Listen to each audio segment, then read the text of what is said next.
I'm fishing for pity or whatever. I'm not. I just need to get this out. BCNGL, I'm about to snap thinking about it. I'm a guy, mid-30s, not married, no kids, and yeah, the other brother in the family. Always have been, always will be, apparently. But last Sunday pretty much hammered that home in a way I can't ignore anymore. So my parents, Dale and Colleen, do this Sunday dinner thing almost every week. It's like their ritual or whatever, like they're pretending we're still some 90s sitcom family. But honestly, it's always been about my older brother Curtis. He's got the wife, Opal. He's got 2 kids. Everyone acts like he's the second coming. I get it. He's the golden boy. Always has been. But still, I show up, bring a bottle of wine or whatever, get the usual side hugs, and oh, you made it. Like I just dropped in from Mars. Last Sunday felt off from the jump. Like Mom was extra chatty, but only with Curtis and Opal. And Dad kept making these dumb comments about the future and family legacy while passing the potatoes. I kind of brushed it off, but then Mom looks at me and says I should help clear the table, and Curtis is all, nah, let him relax, he's a guest. And that actually stung more than I thought it would. Like, I'm not a guest, I'm your F********ing son.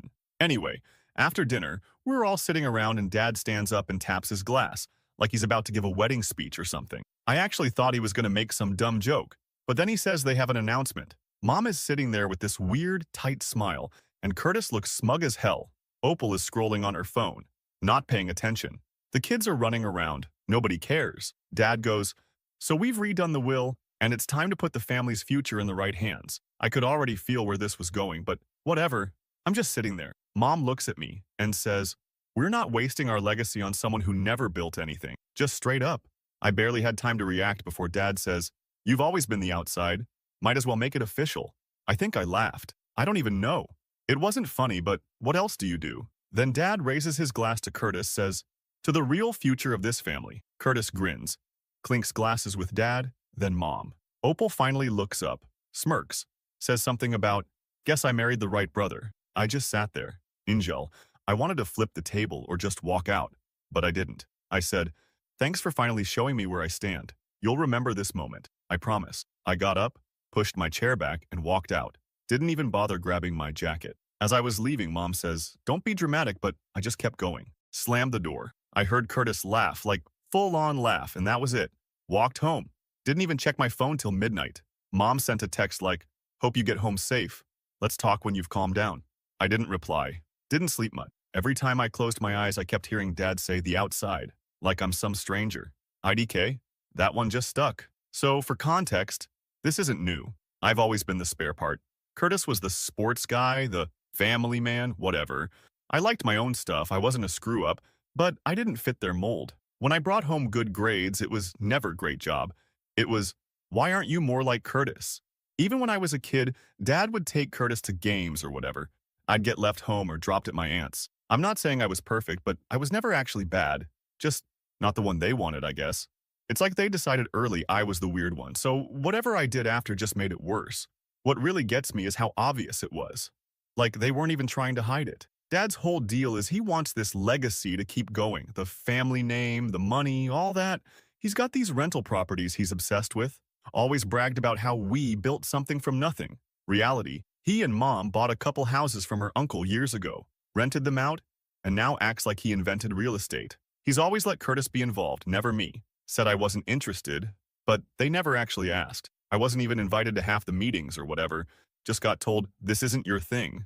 It's always been like this. I stopped asking a long time ago because, TBH, what's the point? The kicker is, I know why they treat me like this. It's not even complicated. I'm not Curtis. I don't play the family game. I don't kiss ass. And I don't pretend to care about stuff just because they do. Mom always wanted 2 perfect sons to show off, but only got 1. Dad wanted someone who'd carry his legacy, and since I didn't fit, I got shunted aside. Curtis loves the attention, so he plays right into it. He acts all nice, but he loves being the chosen one, and he knows exactly how to needle me. I think he gets off on it, honestly. And yeah, I'll admit it, being left out of the will actually does piss me off, but not for the money. I don't need their money. It's the principle. It's the way they did it. Like, I'm not even real. Like, why even invite me to dinner just to dump that on me? If you're gonna cut me out, just do it quietly. Don't rub it in with a damn toast. So after I left, I decided I'm done playing along. I'm not gonna grovel or try to get back in their good graces. I'm not texting them, not showing up for dinner, nothing. They made it official, so I'm gonna act like. If they want Curtis and his little family to be the future, then they can have him. But I'm not going to be the joke anymore. I know some people are going to say, just move on. Don't let it get to you. But nah, I'm not wired like that. I don't forget. I don't forgive this kind of thing. You want to make it official? Fine, but don't act surprised when I stop giving a damn about your legacy. And, not gonna lie, I'm already thinking about what I'm gonna do about it. IDK if that's petty or whatever. But honestly, I don't care. So yeah, that's where it's at. Guess I finally know where I stand. Let's see how they like it when the outside stops playing nice. I'll update if anything else happens. Something tells me this isn't over. Update 1. So, update time. Honestly, I wasn't even gonna post again, but stuff got weird fast after that dinner. And not movie plot twist weird, just real life weird, where people act off in ways that make you second guess everything. If you read the first post, you know how my parents, Dale and Colleen, basically made it official that I'm just the extra, then toasted Curtis as the future and left me out of everything. I walked out, said my piece, figured that was that. But nah, the story didn't end there. First thing is, my phone was dead quiet for like 2 weeks after I bailed. No calls, no texts, besides a half-assed message from Mom the night it happened. I wasn't expecting much, but even for them it felt cold. So I did the same. Just went about my life, hung out with people who actually give AAS asterisk, asterisk, asterisk. Kept my head down. Started ignoring the Sunday dinner invites when they popped up in the family group chat. At first, Curtis dropped a couple, hey, you coming? Texts, with the fake nice stuff he does, but I left him on read. Then, out of nowhere, Mom calls and tries to sound casual about it, like she's checking in. Kind of forced, asking about my week. Am I taking care of myself? That kind of thing. I almost laughed, but just let her talk. Then she slips in. Oh, by the way, we're having a birthday thing for one of Curtis's kids. Maybe I could come. I say I'm busy. She pushes it. Says it's important. I haven't seen the kids in months. I cave, mostly because I want to see if anything changed or if they're just trying to play nice for appearances. So I show up. Whole family is there, balloons, cupcakes, all that. Curtis is acting like we're best bros. Puts his arm around me. Keeps making loud jokes so everyone hears. I just nod along. Opal gives me this look like she's trying to figure out why I bothered. My parents are doing the everything is fine routine, but it's fake as hell. I end up in the kitchen with Mom. She's cutting fruit. And she just blurts out, you know, Curtis is really stepping up with the properties. I kind of grunt, don't say much, and she goes, he's so responsible. Your dad is really proud. I just say, good for him. She doesn't press it, but something about how she says it sticks with me. Later, I'm outside scrolling through my phone, avoiding the chaos, and I overhear Curtis talking to one of his buddies from the old neighborhood. He's bragging about being the boss now, how managing the rentals is killing him, tenants are a pain, and how he's just waiting for things to settle down. But he's nervous. Keeps checking his phone, pacing around like he's waiting for bad news. I watch him for a bit, and I start to notice. He's not relaxed. He's not really enjoying the party. He's overwhelmed. I go back inside, see Dad and Curtis hunched over the dining table, looking at some kind of paperwork. Dad's voice is low and sharp. Curtis keeps defending himself, says something about, the plumber never showed up. Dad snaps back, says something about, can't keep making excuses. And Curtis kind of pushes the chair back hard and walks away. Dad notices me, stops talking. So now I'm thinking, okay, maybe things aren't as perfect as they act. I start paying attention. Next couple weeks, I check in on the properties from a distance. Just drive by. Nothing stalkerish, just curious. One of the houses looks rough. Overgrown yard, trash piling up, paint peeling on the porch. I see a handwritten note taped to the door. I leave, but can't stop thinking about it. I run into a guy I know from high school who rents from my parents. He complains about the house, says the hot water barely works, the roof leaks, and nobody returns his texts. He says he's gonna stop paying rent if they don't fix it soon. I play dumb. Say, I don't know anything, but I'll mention it if I see them. He's annoyed, but shrugs it off. So I start doing some digging, not hacking anything or breaking into accounts, just good old-fashioned looking stuff up, county website, public records, whatever's open. I find out one of the properties is behind on taxes, not by a ton, but enough. I check the city's code enforcement page, see complaints about trash, noise, and broken windows. None of this is new, but it's definitely gotten worse since Curtis took over. I'm not even surprised he always wanted to be the man, but never actually put in the work.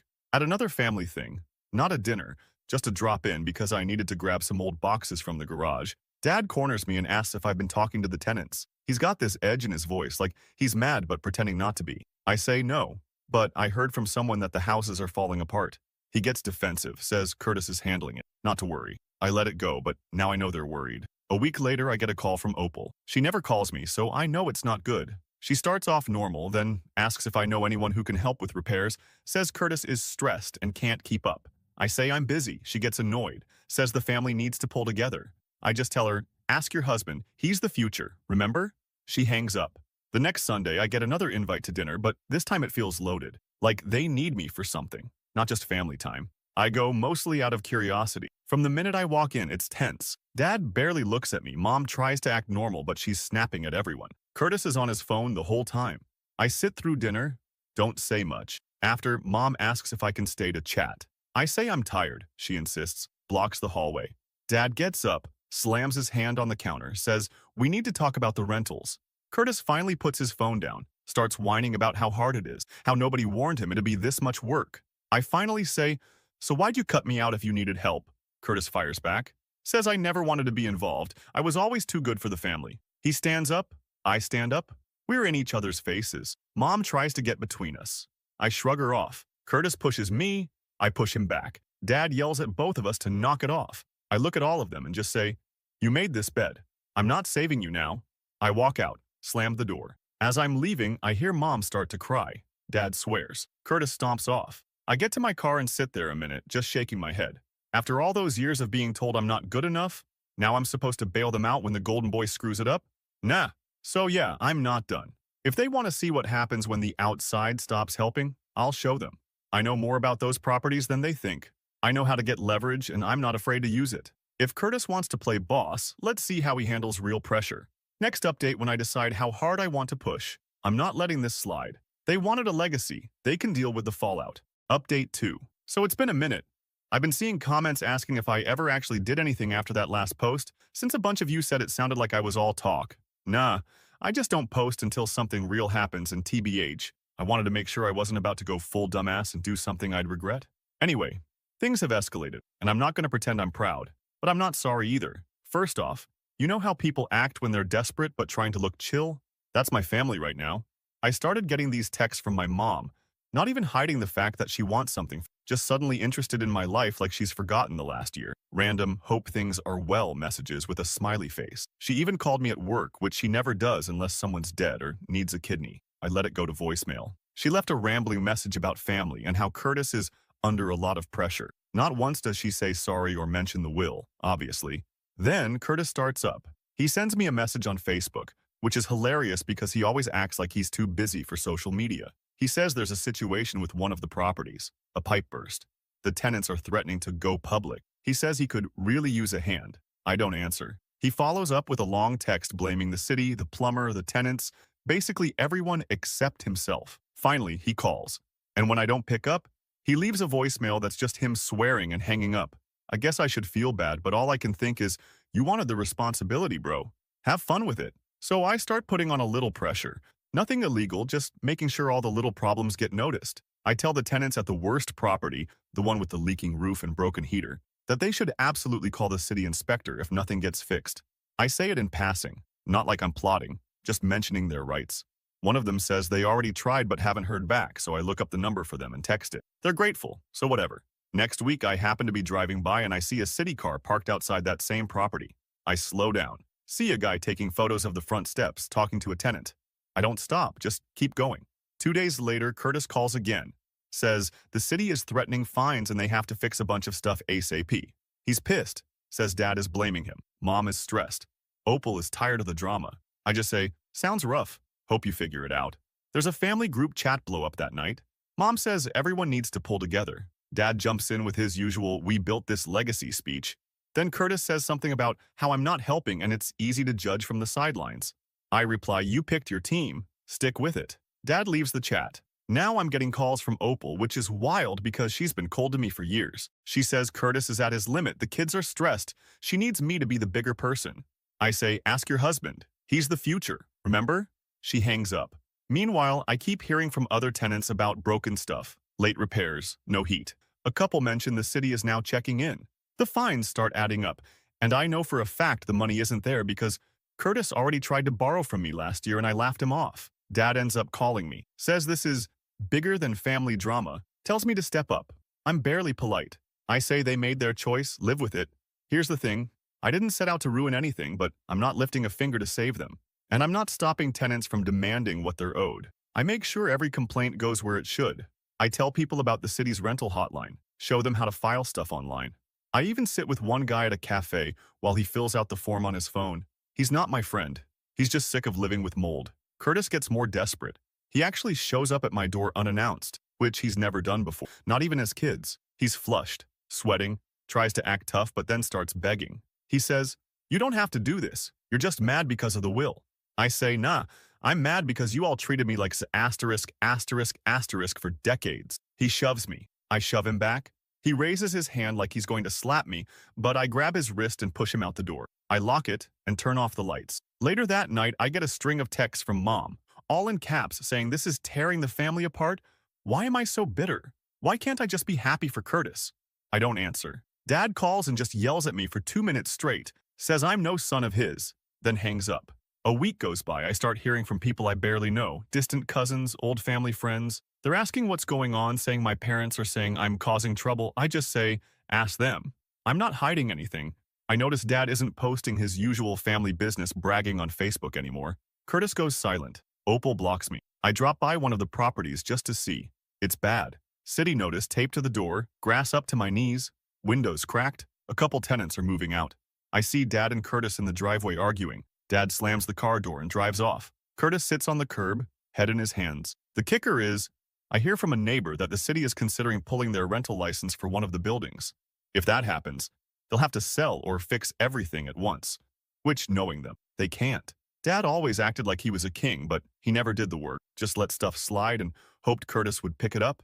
Now they're both in over their heads and nobody's coming to save them. I know some people are going to say I should step in, be the bigger man, but nah, I'm not interested in being a martyr for people who never gave a damn. They made their choice, now they can live with it. I'm not doing anything illegal, just letting things play out. If the city shuts them down, that's on them. So yeah, the house always wins. Not this time. Not when the cards are marked. They're scrambling. I'm just watching.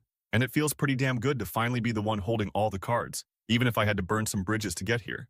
I'll update when the dust settles. Something tells me this isn't even the worst of it yet. Final update. NGL, I didn't plan to write again, but it's wild how stuff can go from bad to straight up embarrassing, and not even in some dramatic TV way, just real. Anyway, here's how the whole legacy thing finally blew up in their faces and why I'm not answering their calls. Not now. Not ever. So, after the last round of chaos, things actually got kinda quiet. I thought maybe they'd figure it out or at least try to fix their own mess, but nah. Instead, it was like everyone just shut down. Group chat went dead. No more guilt trip texts from Mom. No more fake concern from Opal. I'd see Curtis's car at my parents' house some days, parked crooked like he left in a hurry, but I didn't bother to stop or check in. Then, out of nowhere, I get a letter in the mail. Not even a text, but an actual letter. It's from Dad, and he's trying to sound calm, but you can just tell he's on edge. He says they're facing complications with the city. They need temporary support from family, and maybe it's time to talk things over.